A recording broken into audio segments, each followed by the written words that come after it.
আসসালামু আলাইকুম ওয়া রাহমাতুল্লাহি ওয়া বারাকাতুহু। তার নাম রাজিন, তিনি আমাদের সামনে সূরা মুলক পরিবেশন করে শোনাবেন। ওদমে বান্দা তুলেছি তোমারি রং ধরা দরদাস, এই জীবনে তোমারি দয়া ছাড়া নেই তো কোনো উপায়।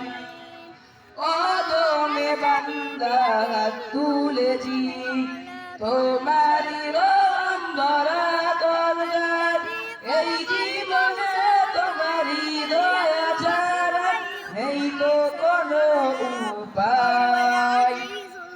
ক্ষমা করে আমায় প্রভু